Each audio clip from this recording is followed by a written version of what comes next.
کنفرانس قیام مردم ایران برای یک جمهوری دموکراتیک، نقش اروپا و جامعه بین المللی. سخنرانی‌های دولت نوروزی، نماینده شورای ملی مقاومت ایران در انگلستان، فیرث، نماینده پارلمان انگلستان، با بلکمن، نماینده پارلمان انگلستان، سناتور هورکان، عضو سنای ایرلند.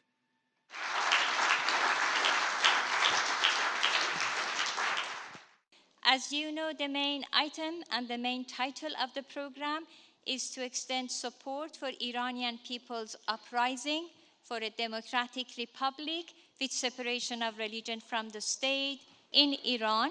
And it is also about the world community's obligation, especially as far as the European Parliament, the European Union, and the wider world community is concerned.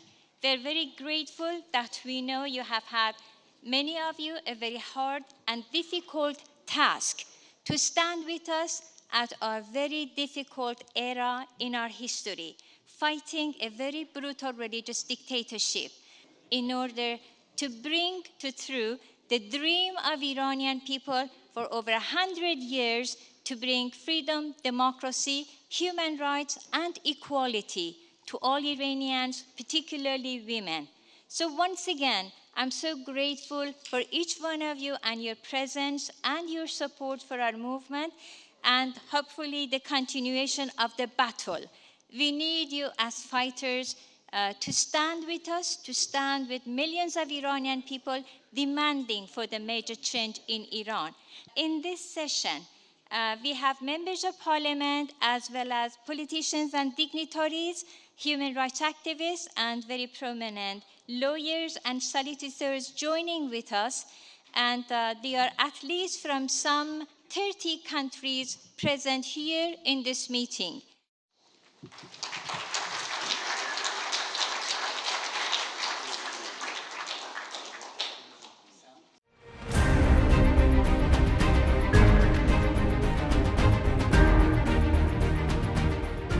فیرث، نماینده پارلمان انگلستان.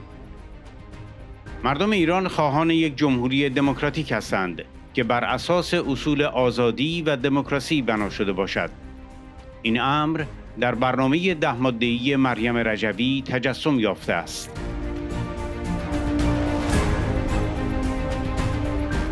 Good evening, ladies and gentlemen, honoured guests. It's an absolute pleasure for me to be here this evening representing the UK Parliament. It's an honour for me to have met Maryam Rajavi online at many conferences now in the British Parliament, and it's an honour for me to play my part in helping Iran to build a new democratic future. Because let's not beat about the bush. What is happening at the moment inside Iran is evil. And all that it takes for evil to prevail is for good men and women to stay silent. Well, I know I speak for all of you here today in saying we will not stay silent about what is going on in Iran, and we are not staying silent in the UK Parliament. So I hope that today we will send a clear message to the Iranian regime that we will not be bowed by their threats. The more they attempt to influence our governments to curtail our right to free speech, our right to freedom of assembly, the more we will fight back and the more we will intensify our efforts to support the people of Iran. And I'm delighted to hear about the success that the organisers of the conference have had today in preserving that right to assembly right here in Paris. Because while some governments today attempt to appease the Iranian regime, in the UK, we believe the world must hear the truth. Young men and women massacred, protesters arrested and raped, bodies returned to families with such horrific injuries, the murders are unrecognisable. The crimes are so horrific that it sickens us to hear them read out loud. The images are so shocking that we try to wipe them from our memory. But that is the regime we are facing, and that is the regime some governments are intent on appeasing. And that is why our job today and on all days is so important. We must be the voice of the people of Iran, because the people of Iran are the people who will win this war. Because a war is exactly what this is. Not a war by an enemy seeking to take your land, but an enemy that seeks to take away from an entire population every single individual right and freedom. Rights and freedom that we take for granted in the West. We've heard recently the scale of executions carried out by the regime. We've seen the regime taking hostages to use as tools in political games. We've seen the regime intensifying its efforts to obtain nuclear weapons and other missile capabilities. It's a regime that will portray its actions as strength, but that lacks any form of credibility.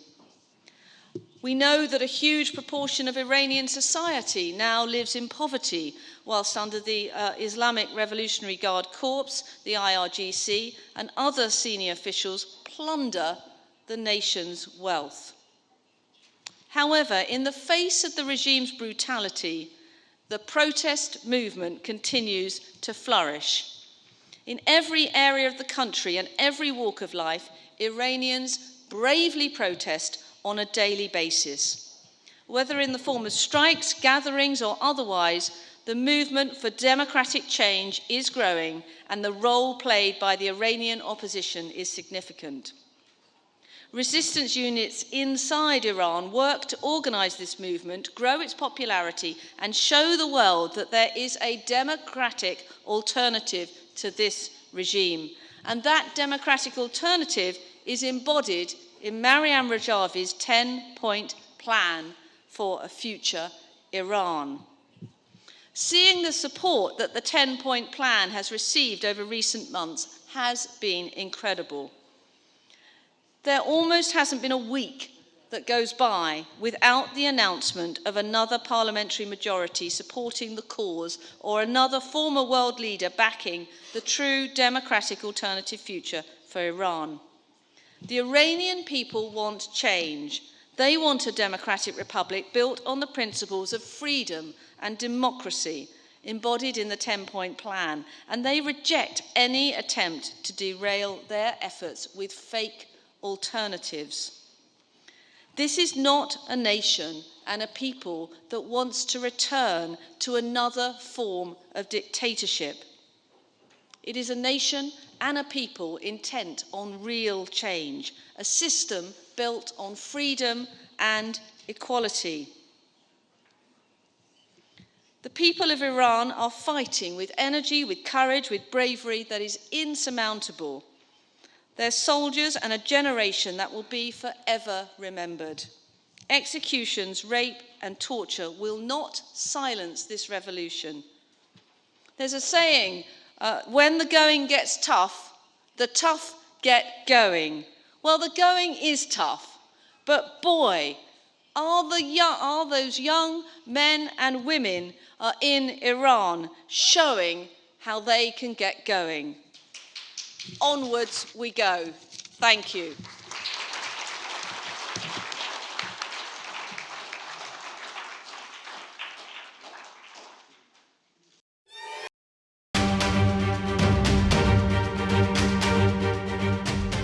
سناتور جری هورکان، عضو سنای ایرلند. آنچه امروز در ایران رخ می‌دهد، یک تلاش مردمی برای انقلاب است. مردم ایران هم دیکتاتوری مذهبی و هم حکومت استبدادی شاه را رد می‌کنند و خواهان و نیازمند تغییر دموکراتیک هستند. بیانیه سنای ایرلند از جامعه بین المللی می‌خواهد راه حل ایرانی و آلترناتیو دموکراتیک را که توسط مقاومت ایران ارائه شده به رسمیت بشناسد. خانم رجوی خواستهای مردم ایران را در یک برنامه 10 ماده‌ای خلاصه کرده و یک نقشه مسیر روشن برای برقراری یک جمهوری دموکراتیک با جدایی دین از دولت ارائه کرده است. Thank you very much, Anna. And it's a great pleasure for me to be here with so many representatives from Ireland. I have a great delegation here from Ireland, but also some of our EU colleagues. I can see we have people here from Italy and Romania and Slovakia, Lithuania, Portugal, Belgium, Estonia. Also, obviously the UK. Also, we know we have people here from San Marino, from Kosovo, from Moldova, from Ukraine. And we always think about Ukraine when we're thinking about Iran and everything they're going through. From Iceland, from Norway and from Canada, and I hope I've left nobody out, but it's very clear that there are many, many people here showing their support for the NCRI and what's happening in Iran in terms of resistance. And just to say, the regime has been unable to crush the protest movement in Iran despite months of deadly crackdown, years of deadly crackdown, mass arrests and executions. And what is unfolding in the country today is very clearly a popular push for a revolution.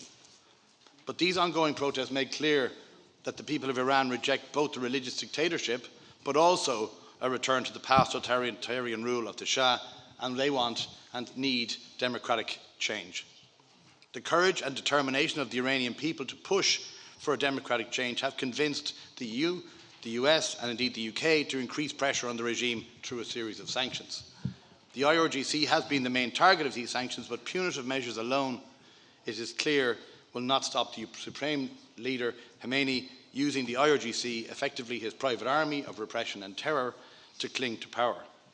What will restrict the Supreme Leader's domestic repression and export of terrorism is to designate the IRGC as a terrorist organisation.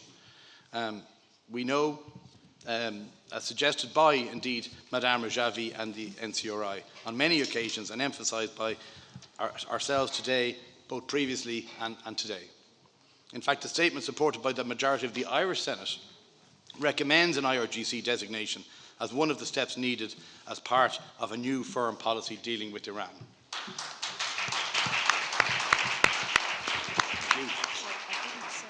Our statement further urges the international community to recognise and back the Iranian solution and democratic alternative put forward by the Iranian resistance, the NCRI and Madame Rajavi. It has been, as has been said today, and I no doubt will be re-emphasised today, tomorrow and on Sunday, Madame Rajavi has many times summarised the real democratic aspirations of the Iranian people into a 10-point plan for the future of Iran, offering a clear roadmap for the people to establish a free, democratic and secular republic. The reality is that the Iranian people's push for revolution would not have progressed and gained its momentum without the NCRI and Madame Rajavi's strong and inspiring leadership over many, many years. Today, the NCRI advances the struggle to overthrow the regime and to establish a democratic republic in Iran through resistance units at home and through international recognition and endorsement of the democratic alternative presented by Madame Rajavi and articulated today by so many people. We know this because of the regime's reaction to our support for the NCRI. The more we support the NCRI, the more upset the regime gets and responds with threats, insults and lies. We know from recently revealed documents that the regime has made the demonisation and restriction of Iran's main opposition, the PMOI, MEK and the organised resistance, the NCRI, a top priority of its foreign policy and ordered its Ministry of Intelligence to lead those efforts. And I'm sure in many parliaments, and I know in our own parliament, we have been getting attacks in relation to that. It is now very clear to me that the people of Iran and their resistance, NCRI, are our allies and the regime a threat to our security. The EU, its member states and other Western democracies must side with the people and Madame Rajavi as we strive for a free Iran based on a democratic republic. Thank you all very much.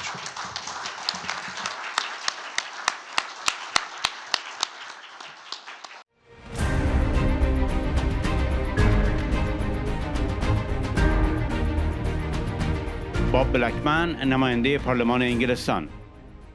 اکنون ایران آزاد و دموکراتیک در دسترس است، زیرا مردم ایران مصمم به سرنگونی این رژیم هستند و یک جنبش مقاومت سازمان یافته سراسری وجود دارد که یک آلترناتیو دموکراتیک برای آینده ایران محسوب می شود.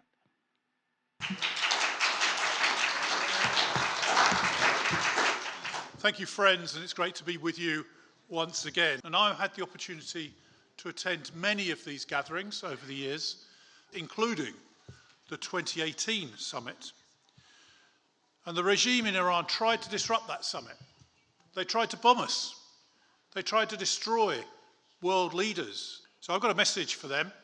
You failed, you'll continue to fail. We're here for a free Iran.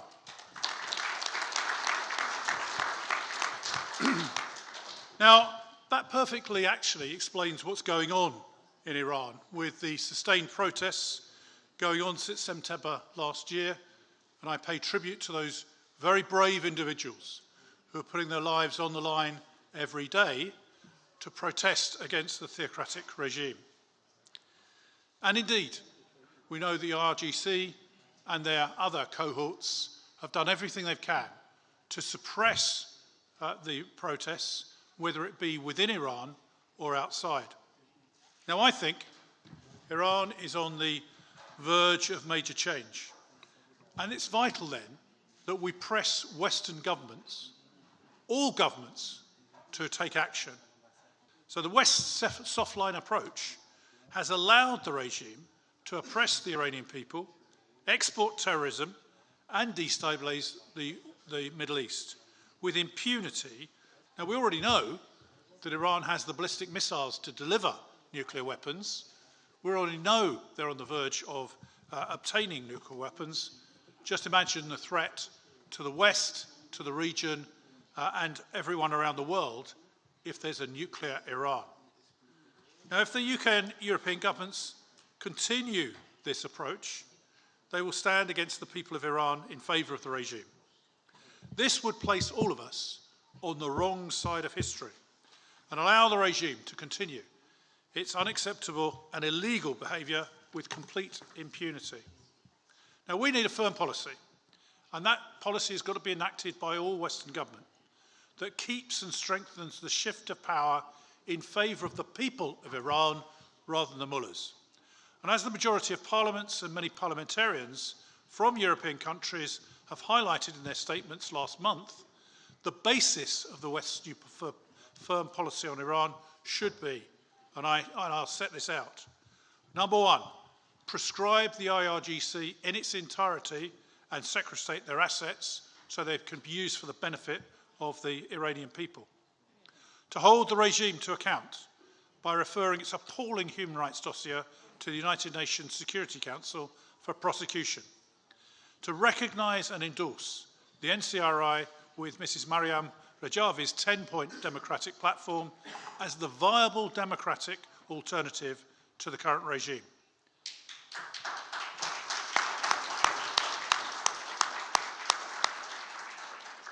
Now, ladies and gentlemen, this has got every ingredient to succeed because it's rooted in the reality that the NCRI are the main Iranian opposition. The PMOI, MEK and Mrs. Rajavi have been leading the struggle for democratic change in Iran ever since the mullahs stole the previous democratic revolution back in 1979. Now, some of you may not have been around in politics in 1979, but I remember it well. And the hope for Iran was legion. Sadly, that hope has been diminished.